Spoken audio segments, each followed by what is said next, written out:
Nothing piercing. And this is going to be Kerry day 8, I believe. Yeah, I think you're right. I think you are right. I think it's 8. Not 100% sure about that.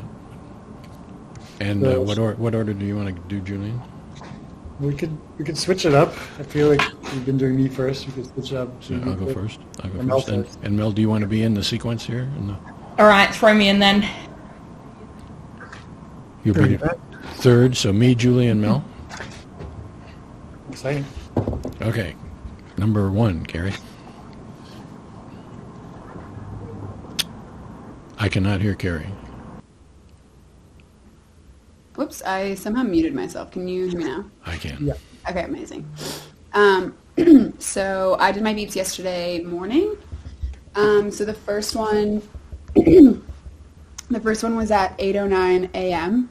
I had actually just gone for a run, and so I was walking back to my house, and I was walking on the sidewalk, and there was a car to my right, and I looked, like a parked car, sorry. I was looking at my reflection as I was walking past the car, and noticed how chaotic my hair looked. So I was thinking about having a shower, but it was a visual thought, so there was no audio to this one. I was just visualizing my shower. Basically, yeah. So walking past a car to my right, I see my reflection. I look really dirty and sweaty. And so visualizing my shower, which was basically where I was going to next. So I'm gathering that the visualizing the shower is part of your experience interrupted by the beep, caught in flight by the beep. Yes. And how about the seeing of your reflection? Is that context, or is that part of your experience at the moment as well? That is part of the experience, because I think it was sort of informing the visual thought, and also my reflection and I was more present in looking at my reflection than visualizing the shower. Normally I have really clear visuals, but this was kind of hazy. Normally I can say like, oh, to my direct left, this is where the visual was, but this was kind of like less clear. This was probably like the least clear thought I had. So is what you're saying is I see my reflection in the car window? Is that what I'm looking at? I'm seeing Yes. my reflection in the car window? Yeah. And that's the clearest portion of my experience? Yes. But at the same time, I also have some kind of a not so clear visualization of my shower. Yes. And by clear and not so clear, are we talking 80-20, 199-1, 50? I would say 80-20. 80-20. Okay. So let's start with, I see my reflection. Mm-hmm. What do I see? I'm mainly looking at my hair. It's overgrown. It was really crazy and textured from the wind. It was also extremely greasy from my sweat. Okay. So I was mainly focused on my hair than anything else. And is this a purely visual thing, as opposed to saying to myself, oh, my hair looks chaotic or whatever? Yeah, there's no auditory. I guess I'm casting judgment on what I'm seeing in my reflection. And But is I'm that not. casting judgment in your direct experience? I think I would say yes, because my solution to that judgment was, oh, I need to take a shower, which is where that other thought. So the distinction here, which is an important distinction from my point of view, is between an inference and a directly apprehended experience. So I could infer that I must have been thinking about it because something happened. That's an inference that's not part of what DES is about. A directly apprehended experience is I sense this negative judgment about it that's Okay. somehow directly present to me.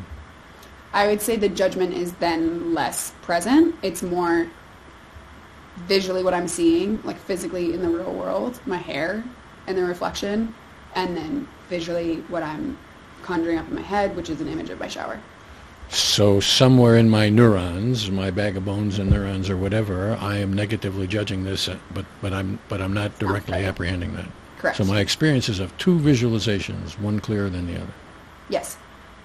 Anything more to be said about the hair visualization? I think the thing I noticed most was like the texture of my hair. So like grease to chaos. Greasy textured hair. Yeah. Okay. Yeah. And the rest of the visual scene is not at all present, a little bit present, like the car. I would say it's a little present. Like I'm definitely aware that I'm looking at a car, not a mirror or anything like that. The surrounding area, not so much. Like I was more focused on myself and the reflection, but yeah. So it's mostly my chaotic hair, less in the car window, less the window of a car, a particular car. Yeah. Okay. Then I'm good with that portion. Anybody else want to ask anything about that? Was it more about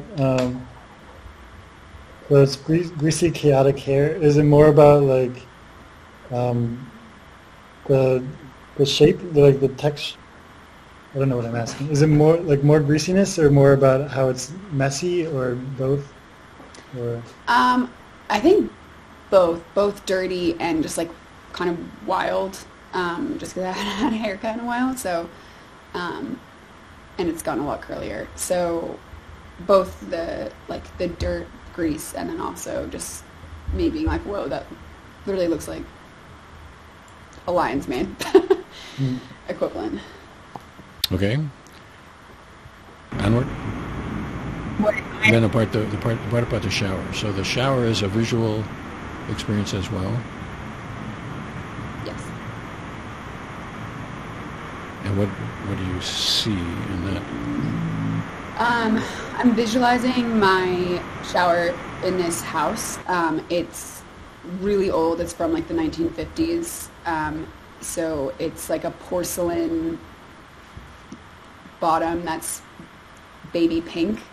And I'm actually more so visualizing the bathtub with the handles for the shower than I am the actual shower. There's no water coming out. I'm literally just visualizing the tub where I'm going to switch the shower on, and then also the white curtain that we have set up.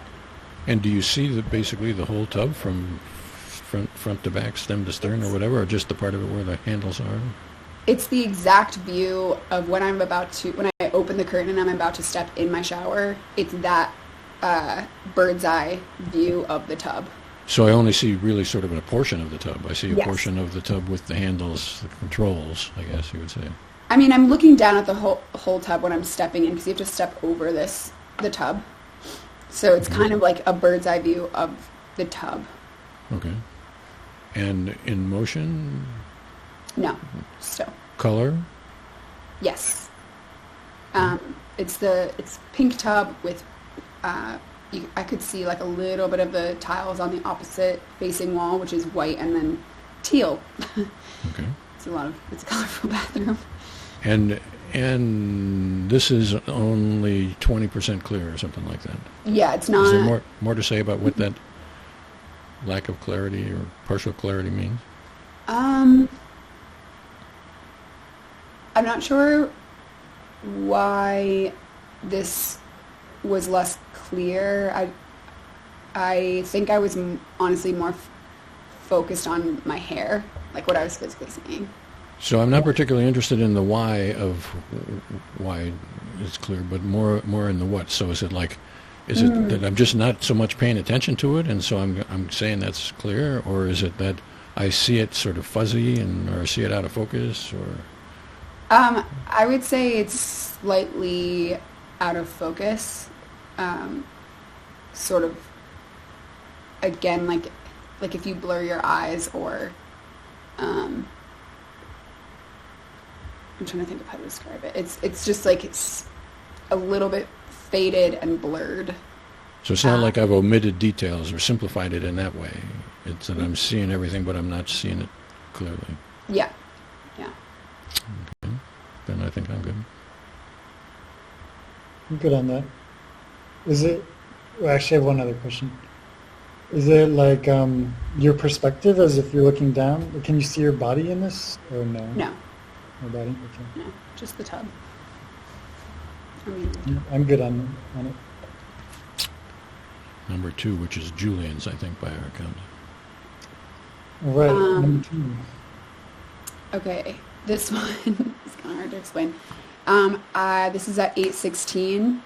I was physically bringing my bike from my backyard into my garage. I had a podcast playing in my AirPods, and in the podcast, they were describing, it's a little bit meta, they were describing a previous podcast episode where they had recorded in the green room before a live show. So before they performed on stage, they recorded a podcast episode in the green room of this theater. And so as they were describing, or as they were talking about that experience that they had recording, as they were describing that, I was sort of loosely visualizing what they were saying. So I, again, this was not a clear vision. It wasn't like a perfect scene. But I had the 2 podcast hosts in my mind because I know what they look like. They're Australian, Shameless Media, Mel. I don't know if you know them. Anyway, I had the 2 podcast hosts in my mind. But it was mainly just like honestly from like shoulder up. So it wasn't even a whole body image. I wasn't visualizing them sitting down.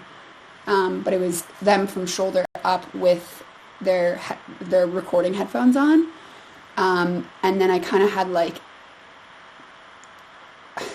the background of what I imagined as a green room, which ironically was a lot of like red.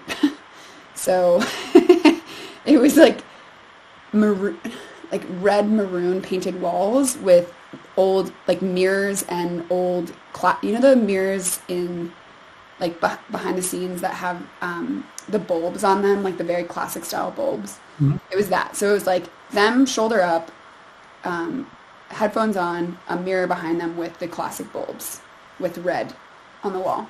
Okay. So you see the 2 hosts shoulder up, a room with red on the paint or red painted walls or red red painted carpet, walls, yeah. Not carpet, but curtain. Yeah. Okay, red painted. Is your focus on any one thing or no? Like more on the hosts or more on the mirrors? Or? I would say no. Honestly, like I don't have an idea of what they were. I know that they were clothed, but I don't remember what they were wearing. I don't really have a clear idea of the scene.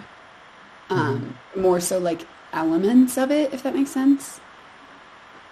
Yeah. Is it that now in talking about it you don't have a clear idea, or at the time not everything is clear? Like you don't see everything clearly, or?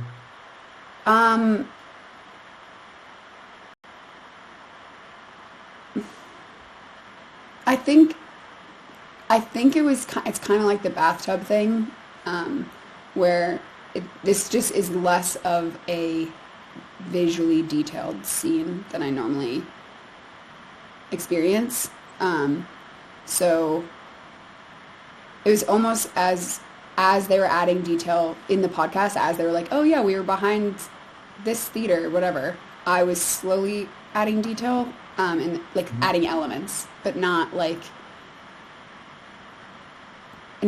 really, really crisp detail.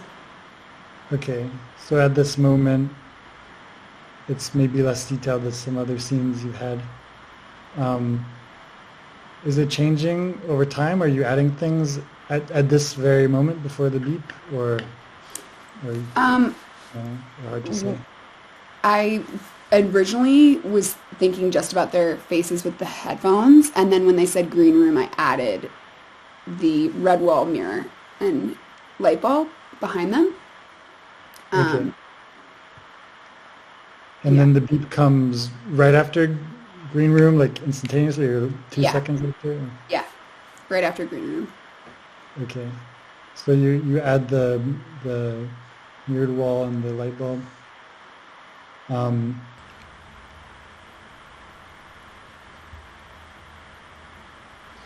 could you say how you add those, or you So don't I'm have- I'm very worried about the adding deal because I didn't hear her to be saying that she was experiencing herself as adding it. You Mhm. asked for some kind of a speculation about her process, and she told you, but that doesn't mean that she experienced that. I've heard her experience. What she has said, as far as I've heard it, is that she sees these two guys in front of a mirror. So at the And then- moment, so right before the beep, do you think it's most fair to say that just what you see is the two guys in front of the mirror? Yeah, right before the beep, it's all there. Okay. So Russ thinks So- we shouldn't probe too far back, and we might get into making stuff up. So the difference is, do I have an experience of creating this image as I add pieces to it, or do I have the experience of seeing these two guys in front of the mirror? Those are two very different things, and I think the adding the pieces came from Julian's questioning, not from Kerry's answering. Yes, I was not actively creating the scene in my mind or adding elements that I think was retroactively thought about. So my experience when the beep went off was, it's actually two female podcasters. I don't know if that matters, but the two females. Yeah, that does matter. Headphones, red mirror, and lights. But it's, Okay. again, it's not as, I don't, when thinking about what I'm experiencing this moment, I was more physically present than I was visually present in my mind with this scene. I was carrying my bike in the garage and I was looking at the handlebars as I was pushing it forward, and this scene was also in my mind, but I was much less focused on it. Okay. Could you give a percentage between the bike carrying and the clean podcast? I would honestly say like 90-10, like Okay. 90% focused on my bike, and then this was just really in the background of my experience. So what was the carrying the bike? What was that like? I was pulling it through a narrow doorway, so I was like very conscious of my hands and where they're going, and kind of getting it through these obstacles because my garage is a little bit crazy. So very focused on like spatially where I was in that moment. And at this exact moment, is there any particular part of this navigation process that's... There's a bump in the door frame on the bottom, and the bike is an electrical bike, or an e-bike, so it is quite heavy, so I had to kind of ramp it forward to get it over this bump. So I was present in that, and also I didn't want to jam my hands into the door frame, so I was like balancing while also forcing. So I was most focused on not hurting myself. Yeah. So you're bumping it over ramping it over a bump, and try not to jam your hands. Is that all part of one? Are those separate things, or just all part of one thing? And can I ask a slightly different version of that? So I understand that you're pushing the bike over the bump, but I'm worried that wasn't actually part of your experience. What I'm thinking maybe is that your experience was of your hand, my hands, and so I'm asking that as a question. Is this about the hands, or is it about the bump and the... I don't think I was as conscious about not hurting myself, if that makes sense. I think I was just, I was physically pushing my hands forward. and then also visualizing this thing. But I don't know if that answered your question. So the distinction that I was trying to get at, and I think Julian was maybe trying to get at it too, is that is this an experience of my hands pushing, or is this an experience of wrestling the bike? More about my hands, more about the bike. In the physical world, it's about the bike. There's no question about that. We're trying to get the bike in the ground. In the experiential world, maybe it's about the bike and maybe it's about the hand. Or maybe both. I see it as both, just because I was directly pushing the bike. I mean, I can feel the texture of the rubber handlebars on my hands, and I'm definitely very focused on my hands. But I'm also aware that I'm pushing the bike forward with effort. So I do think it's almost one and the same for me. Okay. And I just want to check, is the rubber handlebar, does that just happen to be part of the bike that you're pushing, or is it you're particularly drawn to the rubber feeling of the handlebars? The only feeling that I'm really noticing in this is how cold the handles were. So less so about the rubber, but more about the temperature, because I left my bike outside by accident. So it was really cold. That's like the physical sensation. I'm not really drawn to the rubber itself. It's just kind of where I naturally. It more like I'm pushing the bike over a ramp, trying not to jam my hands, and the handlebars happen to be cold, or do you describe it more as I'm pushing the cold rubber handlebars of a bike as I try to jam my hands? Or... The handlebars happen to be cold. Okay, so it's more just the happening. Okay. I'm good on this. Or is there anything else besides the bike pushing and the seeing the podcasters? Not in this moment. Not anything else actively part of that experience. Can I do a sidebar here, which is going to derail things? And Russ, it's going to not be traditional DES, but this is what my brain wants to do, and I think it will lead to interesting discussion. Can I ask one question before I get into that? Kerry, were you exercising before this, or were you just moving your bike back inside? Had you gone for a bike ride? I was just moving it back inside. I just finished my run.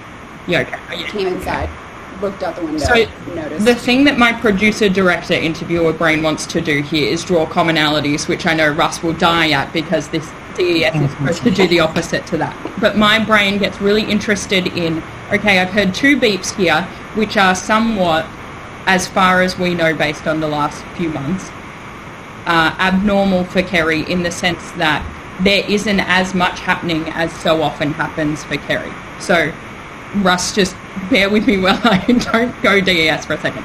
But my brain goes, so that's really interesting. Why is that happening? It's rare for you, as far as we know, to have these sort of moments of clarity and focus, or however you want to phrase it, whatever. But, you know, you often have 7 layers of things going on. And here you're telling me you've got 2, if that, fairly distinct experiences. So my brain wants to go, that's really interesting. What was happening? Did you exercise in other times when you had these moments where there's less going on? Sorry, there's train going past. Was exercise also a factor? You know, like when you were locked in at your computer last week, really focused on the finer details of changing that menu, that was sort of all you had going on. So my brain just gets very curious about what are the differences or similarities in Kerry's experiences that allow all of that stuff that's usually happening to not be. That's all. You don't need to have an answer to that. No one has the answer to that. But that's a direction that I'm very curious in exploring in the post discussions, in my broader interest here. That's interesting to me, which, Russ, I know that's like the opposite to what you look at. I'm done. So I could comment. I can comment about that. We haven't done it. Please.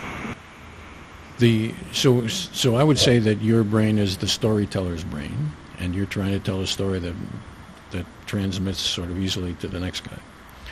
And I've got nothing wrong with storytelling. I think storytelling is a fine deal.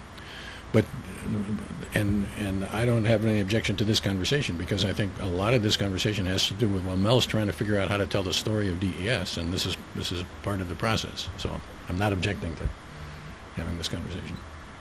What I would say is to have an answer to those questions, which are interesting questions. I'm happy to have those. Those are very interesting questions, but to answer them in a way that I would find satisfying would take a lot of Kerrys and a lot of samples from Kerry before it's anything other than, well, let's tell an interesting story that seems to cohere to the 2 or 3 facts that we've got. Because the premise of the story, I would start with a different story. I didn't find this as being all that rare. I don't have that good a memory from what Kerry's experience is. Mel might have a much better experience, better recollection of that than I do. But what I would say is Kerry's experience is mostly visual. These are mostly visual. There's a couple of visualizations going on in the first beep, maybe only one in the second beep, maybe none. I'm not exactly sure. No, that's true. I guess I agree with you on that. I guess I'm primarily thinking in regards to when she has a very active inner monologue as well, and there seems to be no examples of that. Granted, totally get you, this is 2 examples, whatever, but I'm very curious, and she often has a really rampant one, and we've had in the last 2 weeks a couple of examples where it is not gone, and so I'm very interested in what are the commonalities there. Are there any? I agree, you would need a huge sample size to, satisfy yourself, but that is very interesting to me. I would say one more thing about this, and that is that the nature of randomness is that almost everybody, when they see 2 random samples, thinks that that's typical of the way things have to be, and it's dangerous, I would say, from the standpoint of aligning yourself with the actual world. A couple of random samples are not enough. Can I make a dangerous conspiracy theory about my own brain? Absolutely. This was the earliest I've ever done a sample, and so I've never sampled starting at 8 a.m. And I'm wondering if my inner monologue needs a minute to wake up, because by 9, let me tell you, it's roaring. See, interesting though. Russ is going. I'm going. That's interesting.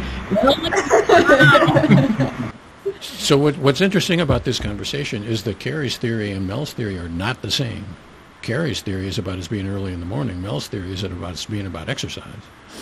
And both of those might be a quarter true, a tenth true, 99% true. Kerry might be 100% true, and Mel's all wet, or the other way around. That's what knowing the difference between that stuff is what I find interesting, I guess.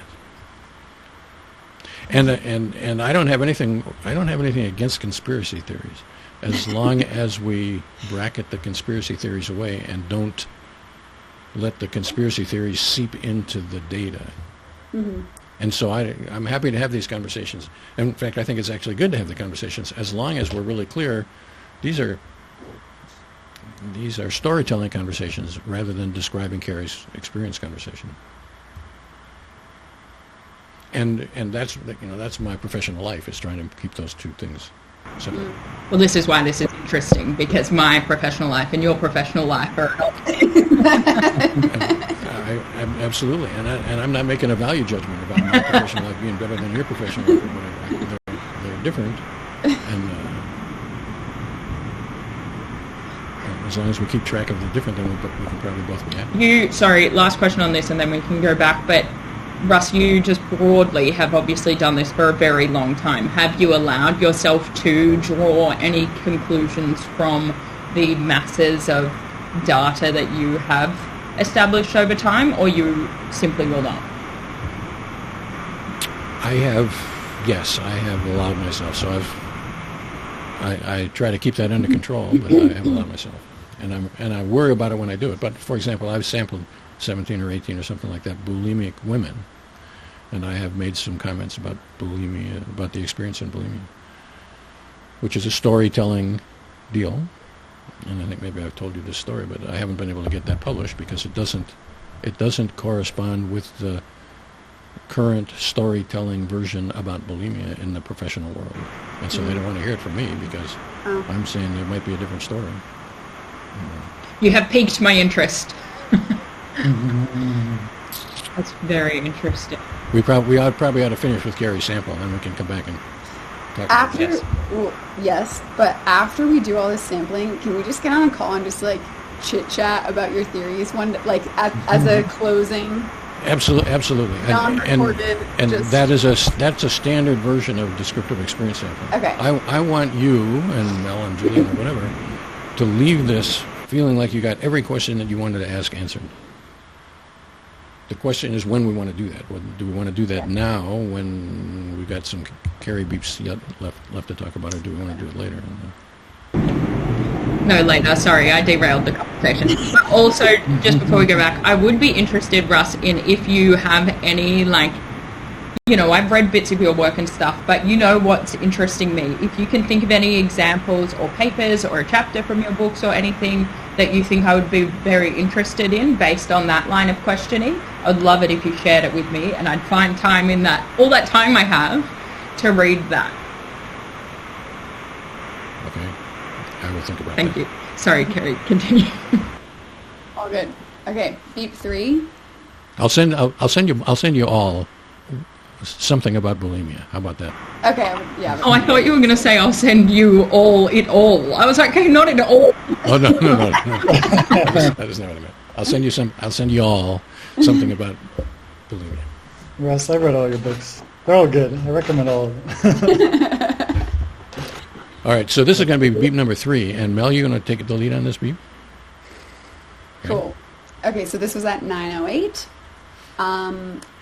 I was having a moment where, so the previous evening I had called my friend Nora to ask her about something, and so when this beep went off, I was sort of wondering if me calling my friend Nora after just speaking with her like an hour previous, I was wondering if that was annoying for her, so I was playing the phone call out in my head. So what I had said to her was playing in my mind when the beep went off, which was the sentence, you were the last person I spoke to about it, and I just had to tell someone. So it was that was the sentence. Wow. So yeah, I normally write down what I'm physically doing in this moment, and I didn't even write it down. I think I was there was no visual. I was just sort of playing that line in my head. I was replaying the whole phone call, but at the moment of the beep, I was playing that line in my head. And I have literally no idea what I was doing physically. So very, very, my whole experience was, I guess I would say 90%, because I'm still, physically in the world and like looking somewhere, but I don't remember where I was looking or what I was doing. I was replaying that line of the phone call. And so when you say replaying, we're talking hearing your own voice say it? Yes, in the way that I said it on the phone. Like same tone. How I hear my voice is how I hear my voice, physically is how it's playing in my head. Gotcha. And is there a visual element to the replaying of that in your head, or it's just purely audio? Straight audio. So you're physically present in the world, you no idea what you were doing, but it wasn't part of your awareness. Your awareness is entirely focused on the auditory experience of hearing you replay the words that were from a conversation the evening before. Yeah. And it sounds crystal clear, 100% clear? It sounds crystal clear. In the I feel like I'm often asked if I was hearing my voice or if I was speaking my voice. And in this moment, it was hearing. Because it was almost like listening to, I don't want to say a recording because it didn't have that texture to it. It still was my own voice, but I didn't feel like I was actively speaking this thought. Yeah, I understand. It was something I was hearing. Interesting. I don't know, I feel like I get it. I don't really have any other questions. But Russ, you can go. Well, I do have some questions. So, is your sense that you're replaying the whole conversation, that she has said, you have said, she has said, you have said, and now you happen to be on this line? Or are you replaying this line from the conversation and the rest of it's sort of implied context or something? I had replayed up until this point. I was not replaying her end of it. I couldn't hear her voice. I was replaying everything I had said at the start of the phone call, and then up until this line. But there was not that much before this line. So basically, I was ranting about a scenario, and I replayed that rant, and then this line is where I was in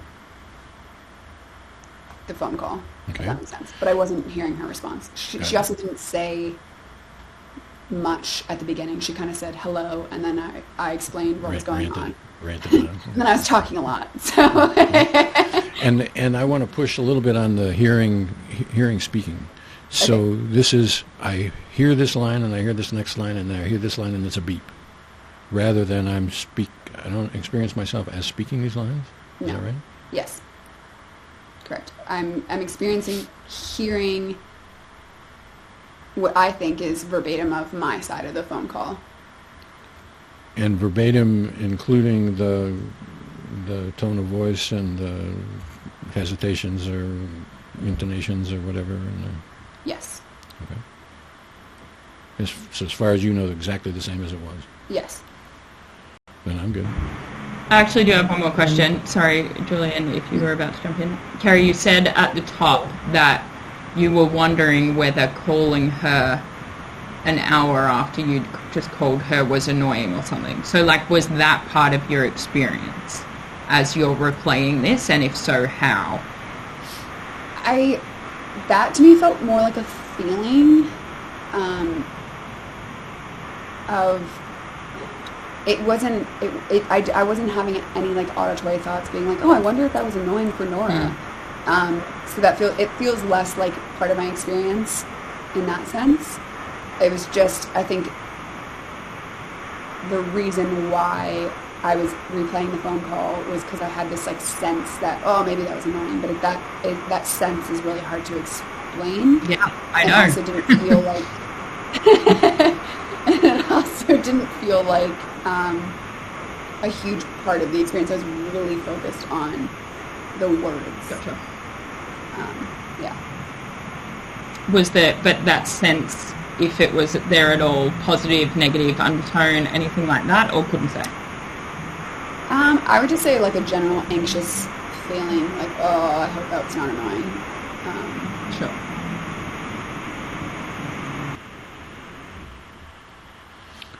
So I've got a question about that. Julie, you want to ask your question first, or you want me to ask it? My original question was about that. I'm still wondering, this thing is uncertain, but I'm trying to figure out if it's you think there but more small, or you're not sure if it's there at all.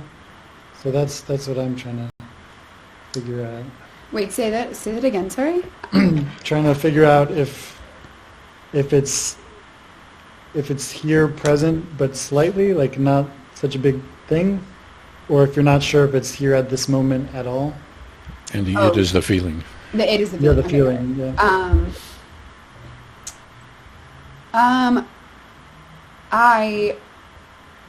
So can I amplify Julian's question? Yeah. Because it's the same question that I had. So I'm amplifying or clarifying or whatever. So it's possible to be worried about something in your bag of bones, which is what led you to ask this kind of question. And it's possible to be worried about something in your experience. And those can be the same thing or different kinds of things. And so the question is it experience? And if it's experience, is it a little bit or a lot, or is it more just an implied, I must have been worried about it because this is the questions I'm asking? I don't think that is being directly experienced in this exact moment that the beep went off.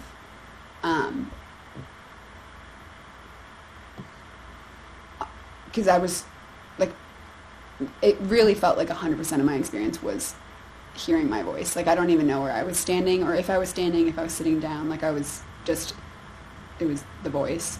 So I don't feel like I'm directly experiencing that anxiety or worry or feeling or whatever it is in this moment.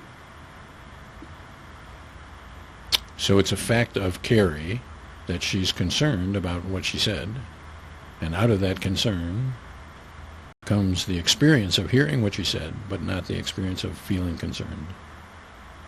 Yeah, in this moment. In this moment. I think, in this moment, yes, exactly. yeah. And did that answer your question, Julian? Is that? Mm-hmm. Then I'm good. Which means we're on to number 4, which is me, I think. So beep 4, back to that menu design that I was talking to you guys about previously, which is the bane of my existence at the moment. I was looking at the menu design in Canva, and basically this is a shared file that it's like a Google Doc almost, kind of like a Google Doc. So if the client makes changes, I can see those changes. And basically what I'm noticing, I had in my previous version of the design highlighted in red bits of copy that they needed to update before opening the restaurant. And in this moment, I was checking the file to see if they had made those updates, and the red font was still there, and the restaurant's opening in 2 days. So I was looking at this file, specifically looking at its a menu. So it has the menu item, and then on the side it had $XX highlighted in red. That was done by me. I was looking at the $XX in red, but had just pulled up the file, so the name of the file is what I was saying in my head. So it was called PT Bar Menu. So I was saying that in my head, but looking at the general screen and noticing the red. So I have audio of PT Bar Menu, and then generally looking at the screen, but zeroing in on the color red, which was concerning for multiple reasons. But I'm not, so the two things is color physically on the screen and PT Bar Menu is what I was saying in my brain. And does it make sense to ask which one of those is more central to you, more present to you? Might not make sense, but if it does. I think the red is most present to me. Not even necessarily like the item that has been highlighted in red, because there were multiple. I just happened to be looking at this one area, but that's where my focus was, because I was like, oh, this is really bad. But PD Bar Menu, like almost like a song playing in the background, but it's my own voice saying that out loud. Out loud in your head. Because I was kind of checking through multiple versions of the menu. So there's a bar list, there's the dinner menu, buy the glass drinks, whatever. And so I wasn't, I think I said reading the file name, but it's not really reading. I was just like saying which one I was on when I was going through. And I would like us to zero in on the red.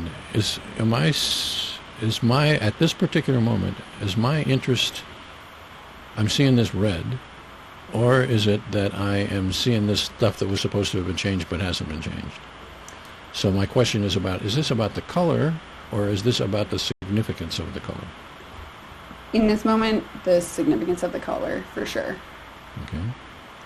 So I'm noticing the piece that has not been changed, which happens to be red, but it's not the red that's drawn that is occupying my experience at this particular moment. Yeah. Okay. Yeah. Okay. And I understand that the red means that it hasn't been changed, it should have been changed.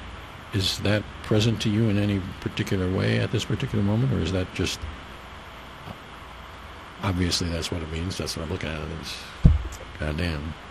Yeah, it was more of like a sinking feeling. I had this was not an auditory thought, but for a second I was like, is this somehow my fault? And that was a general feeling as well. Present to you at the moment of the beat? Yes, but it's not, I don't know how to articulate that, because it's not, because it's not, so yes, so that's kind of what, me noticing these things, it's this feeling like this hasn't been done, and is this somehow my fault, or is this the client messing up? Okay. All of these feelings are surrounding me noticing these items. Okay. So our job is to help you articulate this. You said it's difficult, which it is. Our job is to help you articulate it to the extent that it's possible to articulate, and not beyond that. So we don't want to push you into something that you're not comfortable with. Mm-hmm. But let me ask you a couple of questions. You said a sinking feeling. Does that mean a bodily thing? Is there a bodily aspect in your experience at this particular moment? Yes, I react very physically to most things. So if I'm stressed, I will hold my breath, which I was doing in this moment. And also the sinking feeling is like my stomach like dropping. Yeah. So my experience is of seeing the red and my stomach dropping, and my stomach dropping is part of the, is this my fault, whatever. Is that right? Yes. And so is my fault, did I do it, or whatever. I'm gathering that's not explicitized in some way. It's not like I am saying to myself that it's my fault. And yet the bodily reaction, holding my breath, stomach dropping, that's my body's way of saying, did I do this? I'm responsible. Is this my fault? Yes. Something like that. Okay. And now, have I talked you into the bodily aspect of this, or would it have been fair to say that at the moment of the beep, your opening salvo could have been, I'm asking, is it the case that my opening salvo could have been, I was looking at this and I felt my stomach drop as I looked at the red of it? I feel like this one, there's kind of a lot going on. So there's kind of like three elements. What I'm hearing, which is PT bar menu, what I'm seeing, which is the red highlighted text, and what I'm physically experiencing. I would say if I had to break down the experience, the red text is front and center. Even the physical reaction to that, so the holding my breath and sinking feeling would be like secondary, and then PT bar menu is like truly background music. Like I don't even think I'm super conscious of that being said in my mind. And it also feels like I'm hearing it. I'm not speaking it. So it's the red text, and then secondary, but still pretty dominant, would be the physical reaction, or the overall sense of, oh, did I do this wrong? Okay. Then I think I'm good. Any questions about this from anybody? Are you directly experiencing holding your breath? Or is it more like it happens to be happening at this moment, but it's more like this sinking feeling, or more the stomach feeling? I let go of my breath when the beep went off, so I don't think I was realizing that I wasn't breathing until the beep happened. I probably would have eventually realized because I would have like passed out, but in that moment I wasn't like, it wasn't like, oh, I'm going to hold my breath now because I'm really stressed. You know, I wasn't not conscious of it. It was secondary, but I didn't realize it fully until the beep had gone off, and then I was like, oh, air. Okay. And there's this feeling I'm kind of mixed up with, is it my fault? Is the client messing up? Is it more one or the other, or everything, or are we reaching the limits of like how much you can articulate? I think my instinct in this moment was to blame myself. But very quickly thereafter I realized it's not possible to be my fault because I don't know how they're pricing the menu. But I would say skewing a little bit towards like self-blame, but then very quickly overcorrecting the other way. Okay, but at this moment more doing. But I also realized that, you know, as Russ said, like we don't want to over-articulate because, you know, we're 8 days into this, but you might still improve and be able to notice more subsequent days. Yeah. And I didn't hear her say that she actually had a feeling of this. I heard her say that she had a stomach dropping thing, which was sort of a feeling. Yeah. But I didn't hear her say that there was any separate self-blame things. I heard her say that the stomach dropping was her bodily way of expressing self-blame. Okay. Not that she had a feeling of self-blame that went along with the bodily dropping. No, I didn't think it went around. I understood it as kind of wrapped up all together. She definitely said at the top that she had a sense of something, and I think just on that, Kerry, like, not to like force. Sorry, a train's going to go past. Not to force yourself to over notice things, but like also when you are doing this, as much as I can say, because it's similar to some of the things I had, don't also discredit those elements of your experience if they are there because they're really hard to describe. You know, like you're easily grabbing at, and it might not be part of your experience, but in general, I struggled with this as well. Of like, it's easy to be like, auditorily this was happening and visually this was happening. A sense, as far as I think, can still be really part of your experience, even though it's like next to impossible to describe. So if that is present for you, like, you know, try and note that as best you can.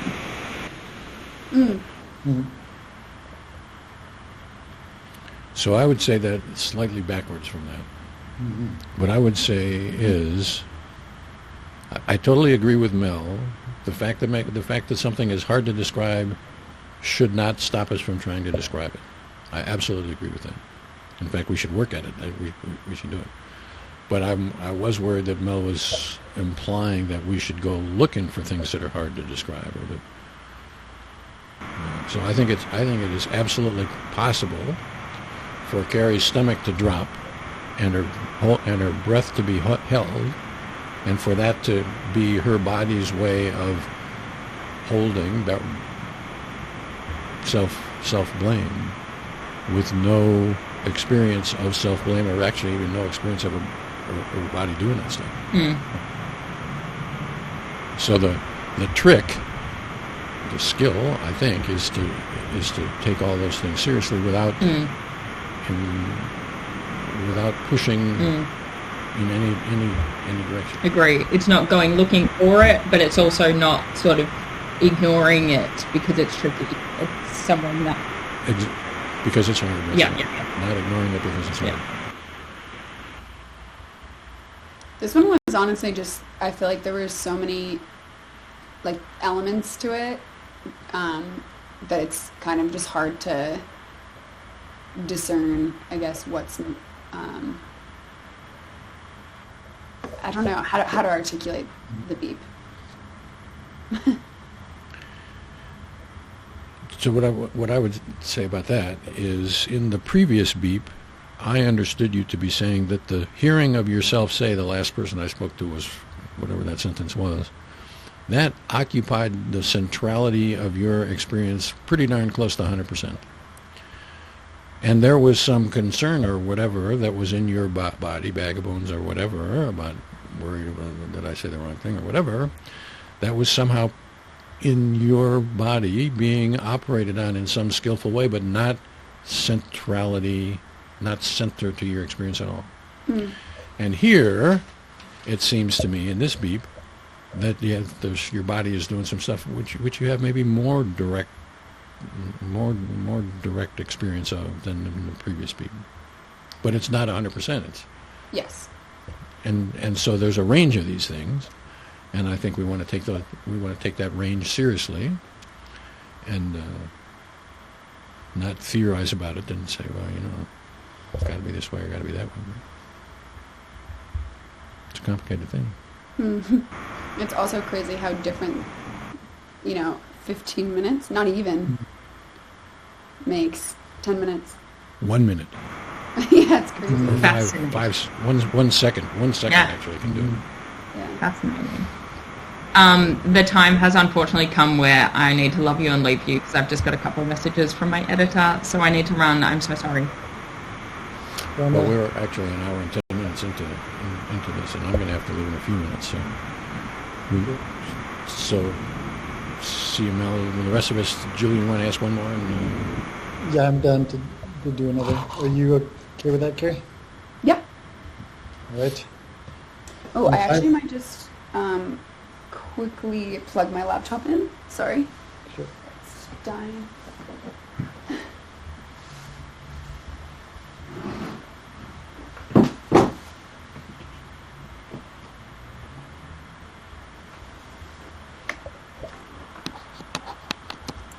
Okay.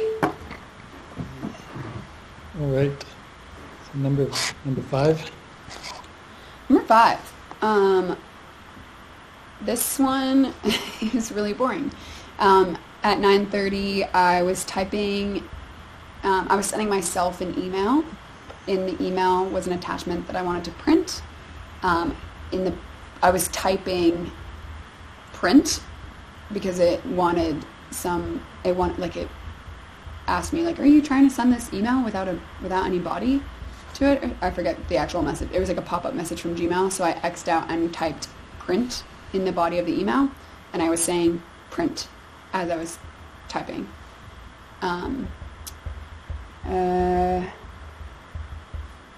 Yeah. And so I would say 50-50 split between my physical, I'm looking at the email on the desk on my laptop, and then hearing my voice as I'm typing print, saying print out loud. Sorry, in my head. Okay, so you'd say 50-50 between looking and the saying print. And the looking part is just the words that say print, or the whole email, but also the part that says print? Or I'm really zeroing in on the subject line, which also said print, and then the body, which said I just typed print, or I was typing print. So at this moment, it's both the subject line and the body? Yeah, but like the very top left, right underneath the subject line. Okay. So it's kind of that area of the screen. So typing print.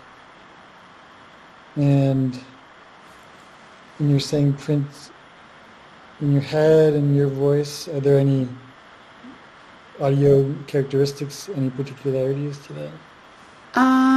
It was very monotone. This one felt like I was speaking, not hearing. I was almost like, as I was I don't know if this makes sense to add, but like it was like I was telling myself what to type as I was typing it. So it felt more like speaking or like an active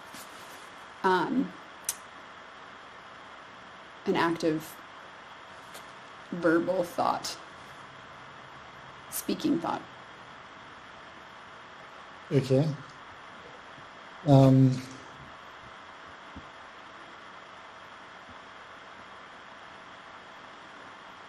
Was telling yourself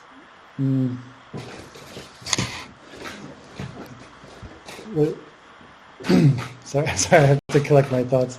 I'm kind of discombobulating. Like, was the telling yourself to what to write, was that present at this moment, or is that kind of how you put it into context? It just felt like automatic. Okay. Yeah, it didn't feel like there was a lot of thought around it or meaning behind it. It was just like, I need to fill this email so that I can send it to myself. Okay, I'm good on this one. Russ, any questions? I'm good. So do we want to do the last one, or are we going to call it a day? Up to you, Kerry. I have time. I can do the last one. Hey, you want to lead it, Julian, or shall I? What's your preference? You could go. Okay, I'll do it. Probably shorter that way. Number 6. Okay, this one is hard. I was in Staples printing, and I was being helped by, I'll call him store guy number 1. And he realized what I was asking was kind of a complex printing question. And so he was in the middle of telling me, he was like, oh, this guy will help you, gesturing towards store guy number 2. And we both looked over at store guy number 2, who was walking past us towards a different customer. And his face looked visibly pissed off. And so I, in the moment of the beep, was staring at this man's face.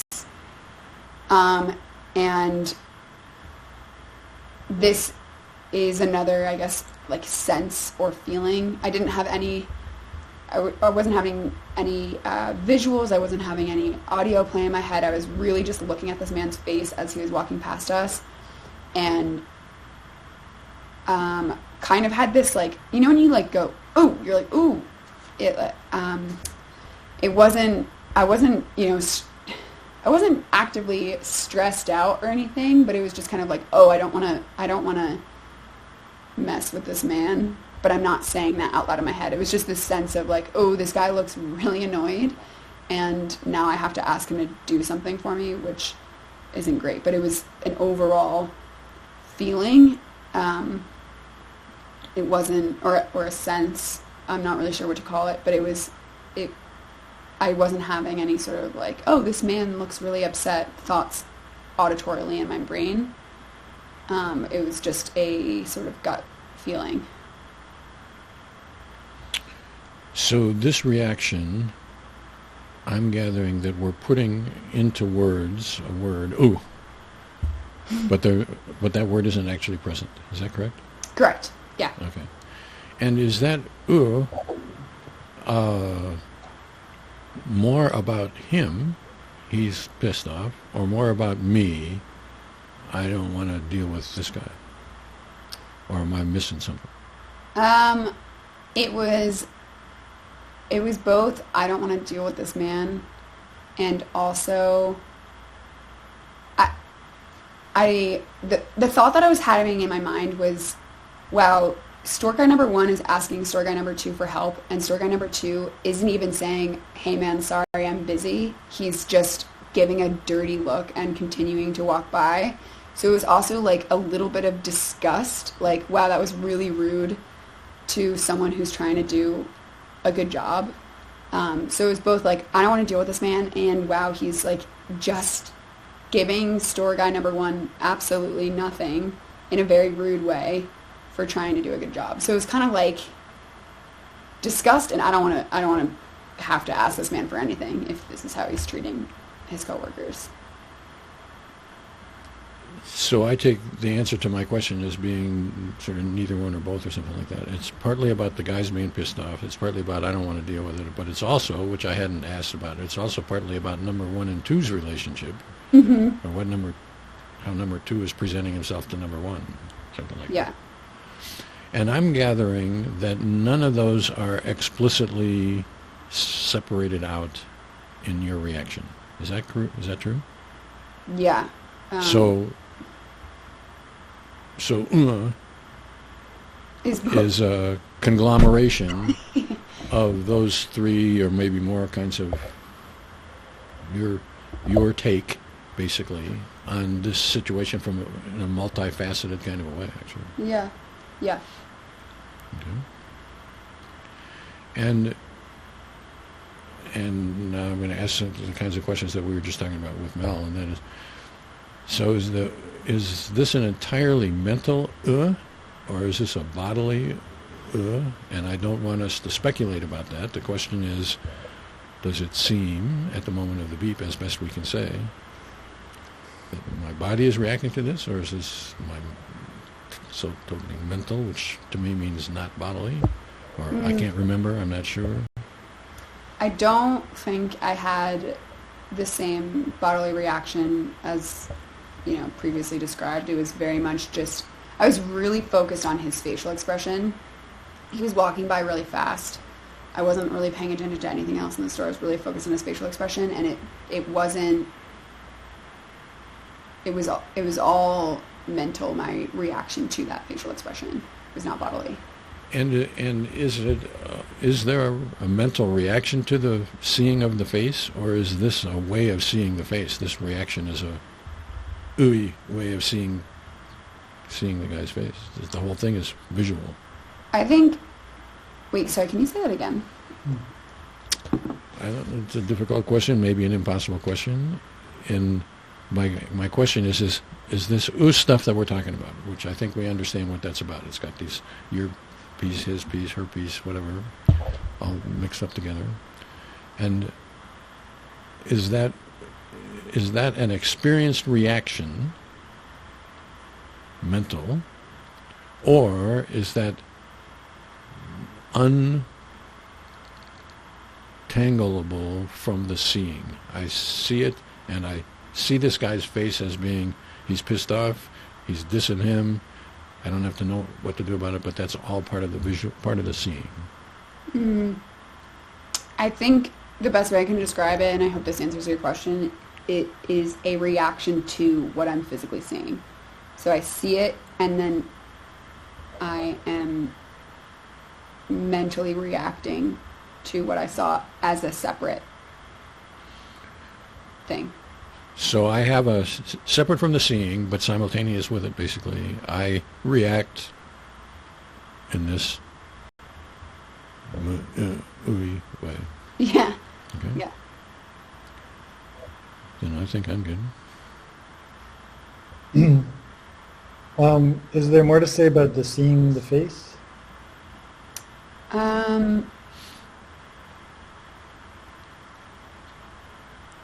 I was really focused on like his glare, the eyes that he was giving his coworker were just like, for lack of a better phrase, like, do not fuck with me is kind of what the vibe he was giving off.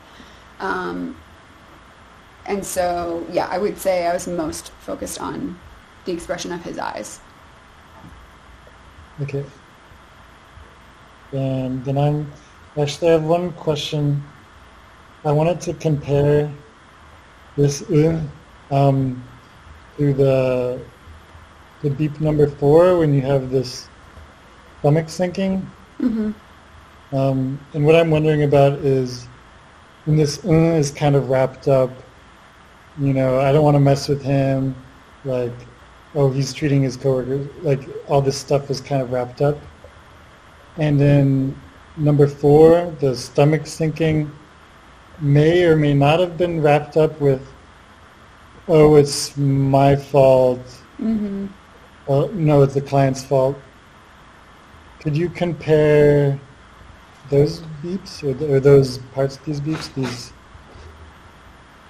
feelings? Yeah, number 4, I would say definitely felt like, if comparing the two, more physical than number 6. Okay. Like the slow stomach sinking feeling was more present. I don't think I was fully aware that I was holding my breath in that moment, but still felt in number 4 a more physical reaction than number 6, whereas number 6 feels more mental and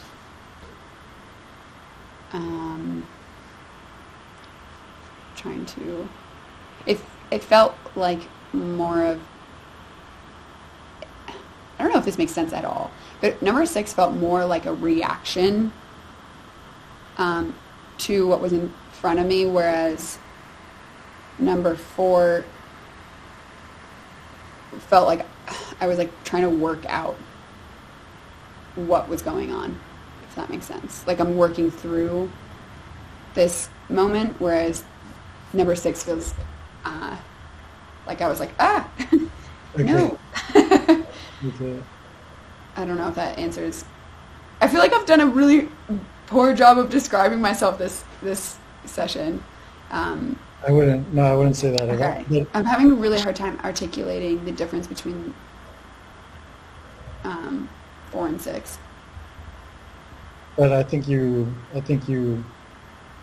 did articulate a lot of differences. So I don't know, maybe we shouldn't generalize yet, but I think it's fair to say, like, you more often have visuals and not so many feelings. But here there were quite a few feelings, and feelings are always hard to describe. Mm-hmm. Feelings or senses or however you want to call them. It's always challenging. I'm good on questions. So I would say, Kerry, that I think you're doing a great job, and probably better job today than you have done in the past. Really? Let me retract that. I don't want to make a comparison between today and other days, because I can't remember other days, but good enough. But what I would say is, I think that the struggle that you're having, which you probably characterize as being not doing a good job, that's exactly the struggle that we want you to be having. I want you to be having. I presume it's true for Julian, but he can speak for himself. Yeah. But to get us to the edge of what we can say is what's interesting. And that means we have to be at the edge of what we can't say. And that's frustrating. Mm-hmm. And so the interesting and the frustrating part about inner experience is very often very, very close to each other. And so I would hope that you wouldn't go away from this saying, "Oh, damn, I did a bad job there," because I think it's the opposite of that. Yeah. And we're trying to articulate as best we can within the constraints of not any better than we can, and that's on the fine edge of that. Yeah, I feel like this session was the most I've ever worked through really what I was experiencing, whereas in previous sessions I'm like, oh yeah, this is what I was experiencing, I could hear this, I could break it down percentage wise, whereas this time it was for some reason harder for me to break down what was most dominant, and I'm not sure if that was because I was feeling a lot of things but it was really hard to articulate. That may also just be the storytelling, It could have been the run, it could have been the rain. Yeah. Or it could be that you're getting better at it. So there's a whole lot of ways that we can tell a story about it. And those stories are interesting, as we talked about with Mel. but let's not let the stories infect the description. So shall we do this again? Okay. So maybe we should pick a day by email, or maybe we can pick A tentative one and then see if it's okay with Mel. yeah.